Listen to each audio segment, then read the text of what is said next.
Good morning, everybody. I've got something to show you. If I could figure out how to get in. Hold on, I'm going this way. Hold on one second. Right up to me. Looky, we've got lammies. This is, no, it's not Pirate's This Pirate's daughter. He bred her too. Wait, Oh, this it could have could be been. Pirates. This could have been both of them. Is this a girl? I don't know. Let's check your, no, it's a boy. Oh, why you have to be a boy? So I got one ram lammy. We should weigh them. And here's the other one. So this is Delilah's babies, which we knew she was gonna go soon. Here's the other one here. Good mommy. You're fine. She's a protective mommy. Hi, mommy. Good mommy. What do we have here? What do we have here?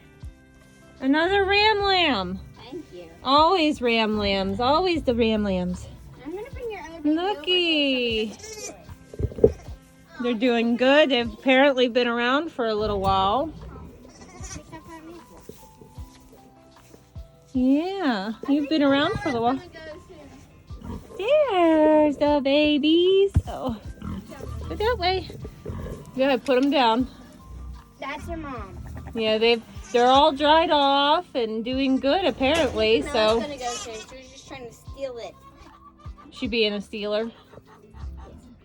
Look at these babies. They're so small. I thought she was gonna have 3. She had 2. That's a good mommy. So yesterday I was down and out, guys. I had the stomach flu so bad, that's why there was no video. And the kids came down to do the barn work, and Harley said on our way down this morning, she was like, I forgot to check the sheep. But that's all right because Delilah is a seasoned mommy. And she did fantastic, giving us 2 little ram lamb babies. Look at that face. I know. We're waiting for some ewe lambs because we're gonna keep any ones that we have. Oh my gosh. Can you put the finger on their tail? We will. And we'll tag them and everything later, but not right now. So how much fun is that? I knew we were gonna have babies soon, so they would have been born, my guess is overnight. So they would be born on the what is today, the 8th? No, he's not brown. He'll clean off. He's not brown. So one day after due date. And we're still waiting on Vanilla. She still has her prolapse harness on and everything's going good. Oh, you're gonna come to me. These little babies are just so cute. We came to check them before we even started our barn work. There's Tank back there complaining. Look how cute. Of course. Yeah. Of course. Last year she had one that looked exactly like this one here. And I was so hopeful that it was a little female, but it wasn't. I'd love to keep one like that. Not this year. Look at his legs. They're so spotty. Very cute. Very cute. What little buddies? Hello. Well, that's a super exciting thing to come down and see in the morning, especially after having a day being as miserable as I was yesterday. This is definitely a welcome surprise. Vanilla still is doing well with her prolapse harness. Doesn't look like she's imminently about ready to give birth, so. I feel like they're going to be out within the next few hours. No, they won't be out. What cuties. This is the kind of births that I love. You know, the ones that you come down and they're already dried off. They're already eating. They're already doing good. Are you calling us? Are you calling us? You better go back with Mom.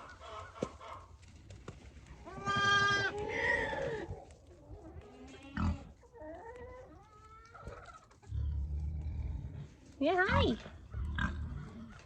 Why does he look like Tulip? Well, I don't know. Just from the face. He looks like Tulip. What cuties. All right, I guess we ought to go in and do the rest of our barn work, huh? Okay, so I am walking up the hill to fix a part of the horse fence. I used to run electric on here, and I don't anymore because it kept shorting out and I couldn't figure out where, so I just got irritated and took it down. We have this no climb fence, but every once in a while they'll come up here to the top and put their head over and kind of like bend it. So zip ties for the win. But I came across a news story end of last week, and it got me thinking about some things. So let me fix this fence here, and then we'll have a chat. See how they bend it over? These little turds. The story that I'm talking about is the story of Amos Miller, and I don't know if you guys have heard of this or not. He was in the news a year ago, I think. The state police came. Now this is in around Lancaster, PA. The state police came and raided his farm. He has an organic meat and produce farm that he sells to a food club. So he created a food club, and it services over 400 families. And they came and they raided his business. Now, he was selling direct to consumer, and he was not USDA certified or anything like that, but he followed the laws of having a private food club. So just the public couldn't go there and buy anything. These people had to sign up for his food club. So he was within the confines of the law when he created this food club. Now, of course, 400 families is quite a lot of food, and that's a lot of money. So they came in and they raided his farm, and they took all his stuff. And he actually went to federal court, and I admittedly didn't keep up with the ruling on that the first time. Well, just last week, the state police went and raided his farm once again, under the pretense that somebody complained of being sick, whether it was botulism or something, off of the food that they got from him. Now, there was a local reporter there on scene, and he had said that nobody reported an illness. Now, I don't know all the fine details, and I truly don't want to get too involved in this story without knowing the details, because you know, you can't talk about things that you're not well acquainted with. But that being said, it's January, and everybody's looking at their gardens looking like this, right? And I think that the lesson that we ought to learn from this case is that nobody's really safe. I mean, I sell my vegetables to local people. And if somebody, I don't sell a whole ton of them, but I do sell vegetables. If somebody didn't cook something correctly, or if they got sick, they could just say that it was from my stuff. They could come out here and take all of my things. I think that this is the year that we need to start considering growing food for ourselves more than ever, because you just don't know what's going to happen. The food at the grocery stores has been proven to be unreliable. And not only that, but it's just sprayed with everything. It's not good for you. It's not healthy. Knowing that they could just come in and take somebody's food, take their food source and their business like they did with this Amish man, it just means that we are at the, I'm trying to think of how I want to put this. We're at the mercy of the USDA pretty much, and the FDA and the government, essentially, because they're the ones that pull the strings. This was never a problem until World War I, when the government started to step in and say, we're going to take control of the food systems. And back then, they were trying to prevent people from starving. But now it's become a gross overreach. They want to feed us chemicals. They want to feed us things that are keeping us sick. They don't want us to feed ourselves. Back then, they would put in the newspapers, buy chickens, you know, grow a victory garden. Now it's the other way around. They don't want you to have chickens. They don't want you to garden. They want you to buy the stuff that they're feeding you. And I think that that's cause for alarm. I think that we all should wake up, take control of our food. We should all say, no, we don't want the government's nasty little greedy paws in our food system. That's it's a conflict of interest, really. You know, they're sponsored by Big Pharma. And they're also, you know, making sure that they're the ones that are feeding you. It's a vicious cycle, and people might say, oh, you're crazy, but those people really need to wake up, because there's actual people out there, high up people, politicians even, that are telling you that that's what's happening, but yet we choose to ignore it. I think that this year we here are going to ramp up our food production. I know that.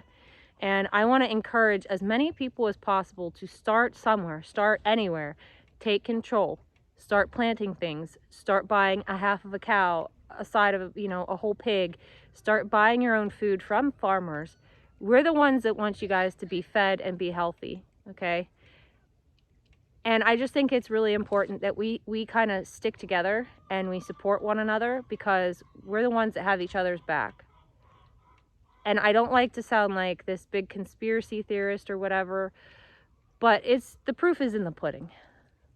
It is. And so this year, I think, should be the year that we all start to slowly take the USDA and the government out of our food, and we start supporting one another, and we start encouraging one another to grow things. So I know this video started off cute with lambs and everything, but there is a serious note here, and it's something that I just want you guys to ponder and to think over. This week, I am actually starting to plan my summer gardens. I'm going big this year. I have lots of fun plans and a big challenge for myself, and I want to take you guys along. I hope that you're all encouraged to start somewhere. I'm going to go over some things that can help people garden in small spaces. So if you only have like a tiny 4x4 backyard, I'm going to show you ways that you can garden there too. So I hope that you will follow along. I hope that you like this video. I know it's kind of heavy, but sometimes we have to talk about these things, and I don't like to participate in conversations about government on this channel unless it pertains to the food systems, and then I'm going to talk about it because I feel passionately about it. So I hope you guys like this video. I hope you share it. Talk to your friends about this. Let's get the word out. Let's start teaming up with one another. Let's start building a better food system. We can do it. It just takes us to do it.